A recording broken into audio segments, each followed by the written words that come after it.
Okay, so first of all, I gotta thank all of the top dogs that helped me get cards at Sneak Peek. My guys, it's a long list. MTA, Hippie, them three boys that started with a J. I can't remember their names. Was it John, Jordan, and Javante? D-Time Yugioh, Jonathan, Vincent, even the dude that offered to make proxy cards for me. I don't remember your name either, but you are dope. Without these people and so much more, I wouldn't have been able to test in Cyberstorm access to figure out Tearless Tuesday. What's going on with y'all, big dog? And it is an amazing day for Yu-Gi-Oh! I hope that's your day.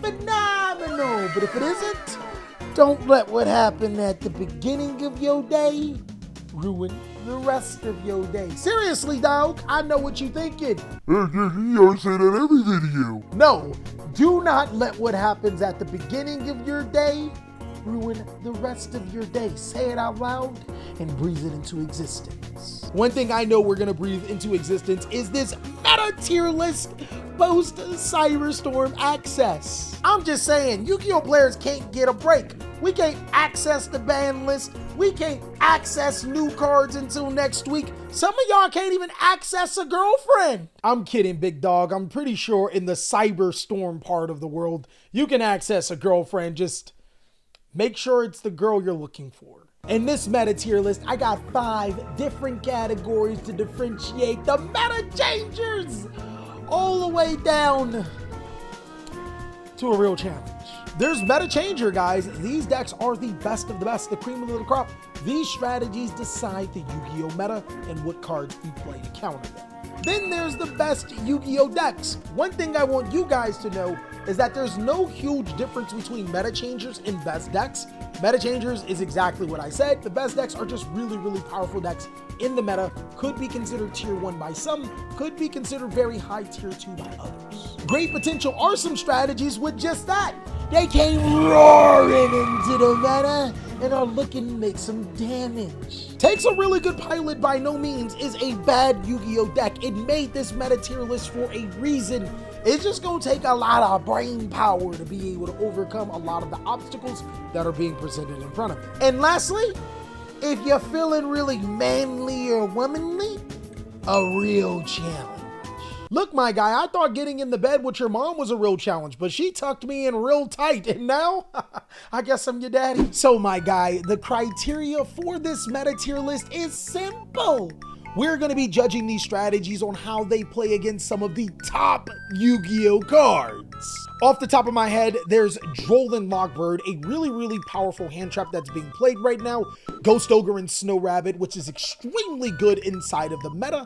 And then there's other cards like Chaos Angel, which can be a menace against some of the decks in the game. There's Kaijus and tons of negation boards. The next thing is, how can these strategies compete against the meta changer Yu-Gi-Oh decks? These strategies are tier 1, but define the Yu-Gi-Oh meta that we're playing in.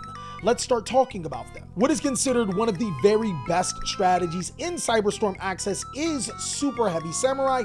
There are so many ways that this deck could beat you, whether it's through FTKs or hand loops, but also it makes some really strong boards consisting of monsters like Baron de Fleur, but also Therion King Regulus, Appaloosa the Bow of the Goddess, Naturia Exterio, but also it can summon cards like Jinzo. And in case you thought Dark Ruler No More was going to be an amazing Yu-Gi-Oh card, there's Spell Canceller. This deck is completely canceling the game right now. Super Heavy Samurai does have its weaknesses, but is a big reason why we're playing Droll and Lockbird and Ghost Ogre and Snow Rabbit. It is simply just one of the best decks in the game at this second. But just in case you thought the throne was being taken away, Kashtira is still another meta changer Yu-Gi-Oh deck. Just simply being able to summon a Kashtira, a Rise Heart, is ridiculously good.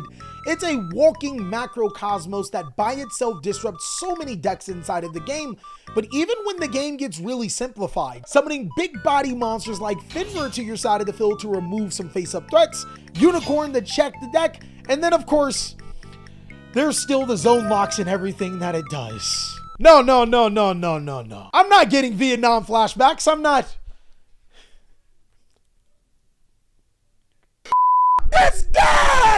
And lastly, a strategy that actually contrasts Super Heavy Samurai and Kashtira, I think that Mathmech is that third meta changer slot. Some people would argue that it would be a deck like Pearly. Some people would say it's a deck like Branded. The reason why I picked Mathmech here is because of the ton of hand traps that it can throw at the Super Heavy Samurai deck, and its ability to make Access Code Talker and just straight OTK through hand traps itself. This is one of the few decks that can actually search outs to almost any deck in the entire game through Small World. Overall, it's just a ridiculously strong Yu-Gi-Oh deck. With that being said, let's go ahead and jump on into this tier list. Code Talkers are actually a fairly viable strategy, being able to abuse Nightmare Corruptor Ibli a little bit better than some of the other decks that do, and also because of the new Firewall card, being able to easily V-Link with the new Firewall Link monster, as well as the ability to use the new Firewall monsters. This deck has so much great potential. I love that this strategy is different from Mathmech and Marine Cess in the other Cyber strategies, while also being able to still make some of the common plays between all of those decks, which is an Access Code Talker OTK. It has so much potential in this particular format. Now, there is a new Sheriff in town with a strategy that doesn't necessarily come up on any cards in Cyberstorm Access. There is Apple Dragon Synchro, which is actually a really powerful dragon-based deck that can still summon extra deck monsters like Branganol and Mirajade to the side of the field, as well as synchro summoning into monsters like Dispater and Baron de Fleur. I also think that this strategy is of great potential. My only problem with this deck is that it seems to take up too many slots from your extra deck to be able to make a consistently powerful combo. That, and it does require a lot of your hand pieces while forcing you not to be able to use your normal summon because of the adventure engine, though I do think that someone will come along and help break the deck a little bit further, which will solve all of those problems. Plus, guys, who wouldn't want to see another synchro deck that uses adventure, right? Beat Troopers, my brothers in Christ, is going to be that deck. Our first deck that is a genuine, real challenge in meta contention.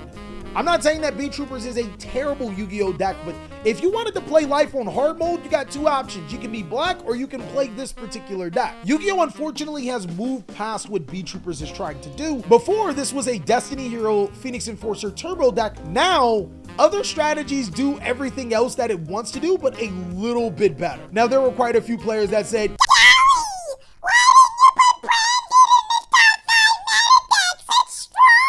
I don't disagree there. I think that Branded is one of the best decks available and really got a lot stronger because of Cyberstorm Access. This deck no longer fears Ash Blossom and Joyous Spring on the Branded Fusion. Through my testing, there's actually times where I just don't use Branded Fusion even though I have access to it. This deck can also synchro summon on the opponent's turn, making monsters like Baron de Fleur and Despian Luluelith, but also using the new Bestial Dispeter Dispeter to your advantage to be able to cycle in some of those banished fusion cards and play the game all over again. Bro, the Branded trap cards have become some of the most powerful cards in the game because of cards like Golden Lockbird being played in almost every single main board, alongside of Ghost Ogre being able to hit the Dark World of Field spell. I would say this deck 100% takes a really good pilot. On top of all of those things happening, players are also starting to side the Bestial monsters a little bit more to be able to go against decks like Mathmech. This deck is in a shaky spot, but overall it's still a really powerful budget Yu-Gi-Oh deck. And of course, who don't want to be in the Dark World? They got cookies. Welcome to the Dark World. Okay, guys, seriously, Dogmatica. This is my copium talking, and I think we all can have a copium take on this tier list. Of course, I want to know what you guys' copium take is, but I genuinely think Dogmatica has great potential right now. The biggest problem with Dogmatica was that the boards that it made was underwhelming, and it's a deck that didn't utilize the extra deck. I think you need to be a strategy to be able to utilize the extra deck in some way, shape, or form, but because of the new Despy and Luluelith and the new Dogmatica card in Quim, this deck is actually a lot better than what people are giving it credit. The same advantages that Branded gets from this set, Dogmatica does too. Nadir Servant only locks you out for your turn, so summoning a Blazing Cartesia to your opponent's side of the field, infusing with it with your Albaz to be able to make Lubellion or your Mirror Jade is still quite viable for this deck. On top of that, being able to summon Sword Soul Iris, my guy, it's a cook. Yo, maybe I am coping, but Dogmatica is a lot better than what people are giving it credit. Exosister fixed their biggest problem by actually finding a washer to go along with its dryer. The Stepsisters are here. I think that this deck has a lot of good potential here, and it's not because this deck is a graveyard reliant deck, because there are some strategies that don't rely on the graveyard, but it does help that Mathmech and Super Heavy Samurai, as well as some of the other better decks in the game, use the graveyard. But because of the Sakitama card that gives you an additional normal summon and doesn't conflict with Exosister Martha, this deck becomes a lot more consistent at being able to make its board. Combine that with some really good stun cards and possibly even some hand traps, Exosister becomes a solid deck that can go first and disrupt you, or just straight up OTK you of going second, and I like that about them. I know that you guys don't want to hear this, but Floowandereeze is quickly becoming one of the best decks in Yu-Gi-Oh! Again. It's like you banned the barrier statue and this deck is still chugging. The reason why is because Floowandereeze can main Dimension Shifter for decks like Mathmech and also be able to skirt around cards like Drolden Lockbird, Ghost Ogre, and Effect Veiler, but also can play Harpy's Featherstorm, which turns off all monsters in the game. And last time I checked, Super Heavies aren't so heavy without monster effects. This deck is kind of good right now. My guy, as long as map is at 3, I'll show you the way. Now, I have seen some of the most ridiculous Gold Pride decks in my life. It's not even June yet, and Gold Pride is taking over, quickly becoming one of the best decks, one of the best strategies that Konami has given us in quite some time. Gold Pride Rollerballer is exactly what the strategy needed. Being able to fusion summon into Pin Roller to take your opponent's cards and equip them to your own is ridiculous. Most of the Gold Pride support really works, and if I have to say a Gold Pride deck that you should play or a variant, Gold Pride Punk would probably be the best version available right now. If Yu-Gi-Oh! Was pay to win, Gold Pride would be it. You literally pay your life points to win games. There you have it. Labyrinth is in a really tough spot right now from my perspective. I think that this is a strategy that struggled last format because of evenly matched. Players aren't playing as much evenly matched because of negation boards, but still, you got to deal with negation boards, and that's not something that Labyrinth wants to do going second. The good thing about Labyrinth is that if it goes first, a lot of times you can completely shut down some of the top decks. Going second, it could be a problem. Also, another big problem about Labyrinth is that we're missing the best trap cards. Like, there needs to be another great normal trap monster removal card in the game. I think that definitely would make Labyrinth extremely great. But until then, I think that a good player is going to have to be able to use this deck consistently. Those floodgates don't work like how they used to. Now, Libromancer did get a ton, and I mean a ton of support. The first thing is that you got the new Libromancer spell card. That was actually insane. That's what I mean by ton of support. It was ridiculously good. The second is that you got some other level 10s to play with. This deck can summon light and dark monsters to potentially make Chaos Angel. I think that this deck has some, I think it has great potential, but I think that it would take a really good pilot and allow me to explain why. Libromancer is a complicated combo deck that takes more lines than some of these other combo decks in the game. Overall, it would be easier to play a combo deck like Super Heavy Samurai or Mathmech, which is a little bit more linear as opposed to Libromancers, than to play Libromancers. Overall, I think that the power of this deck is in great potential and potentially one of the best decks, but let's be real, guys. As humans, we're gonna take the least path of resistance, and Libromancer is a harder path of resistance. You're gonna really need to love this deck and be skilled to be able to play this deck successfully. The thing that I like about Vanadium right now is that it can make some of those really good combo boards. It even has an ability to be able to special summon Nightmare Corruptor Ipoli to your side of the field, as well as the versatility to play with so many other strategies. Right now, I would say Vanadium is in great potential. I think that this deck has the ability to be one of the best decks in the game, but the ban list would have to change a few things in this deck's favor for that to happen. But overall, this deck does have a lot of potential to be one of the top contenders, and players are just figuring this strategy out. So I actually have a big hope for this strategy. So Marine says did get support.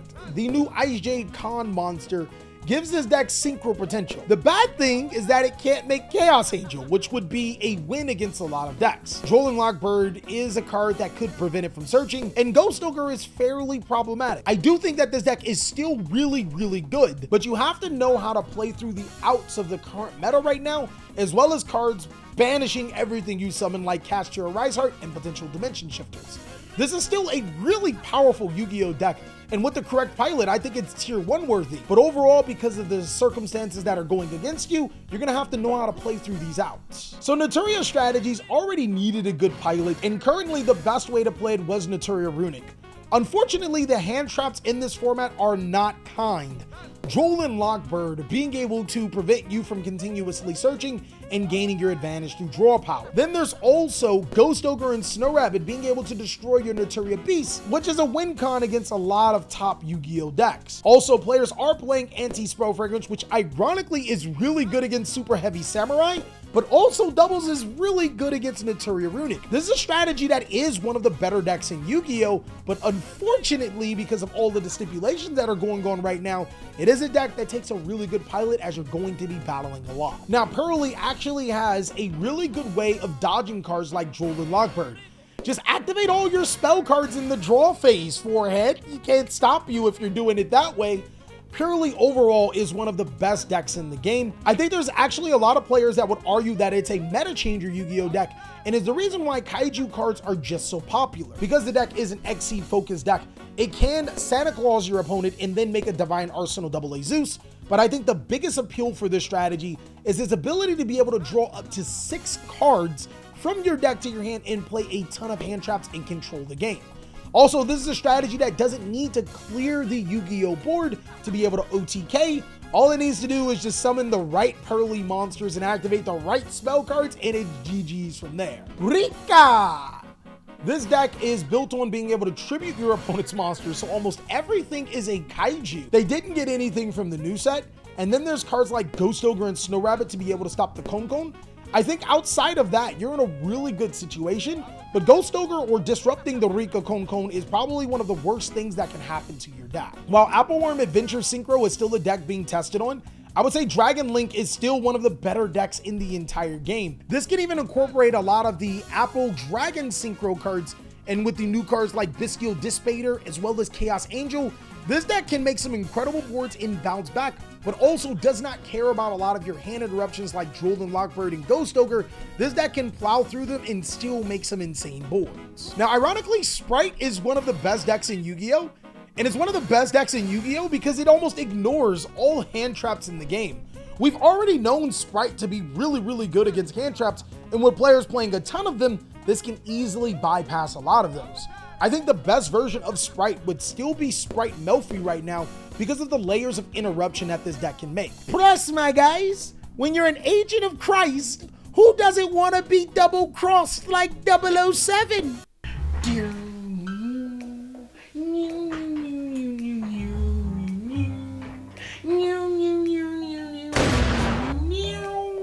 Double Cross being an out to cards like Chaos Goddess, I mean, even better, being able to snatch Chaos Goddess and use it for their own volition is still really good, as well as being able to make Cast Your Rise Heart at home through Herald of Arclight. I think that this deck is fairly powerful. I will admit though, ogering cards like Gigantic Sprite and droll locking your opponent when they need to get blue and jet off could be game enders.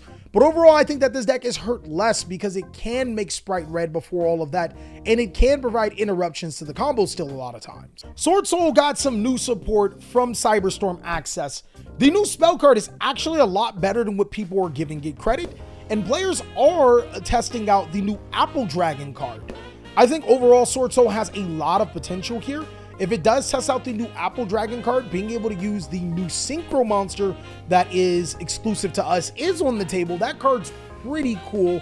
But overall, this deck can still summon Chaos Angel. Don't get it confused here. It's also another deck that actually trades really well into hand traps in a hand trap format.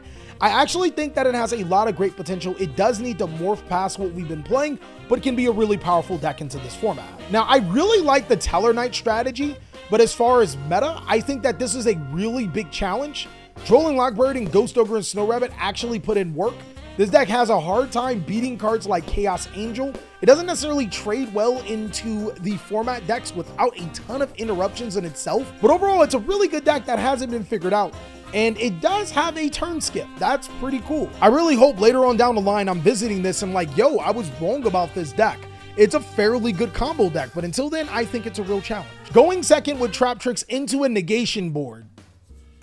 Yeah, that's about right. So Trap Tricks did get the new Baromet card, which is really good. But unfortunately, where Trap Tricks struggle is against those negation boards that some of the top decks make. And of course, going second into a full-fledged board. Cards like Evenly Matched are going to be played a little bit less, which is to its benefit. But of course, this is going to separate the players that have been playing Dragon Maid and decided to jump on Trap Tricks. You know exactly those type of players that I'm talking about. Yep.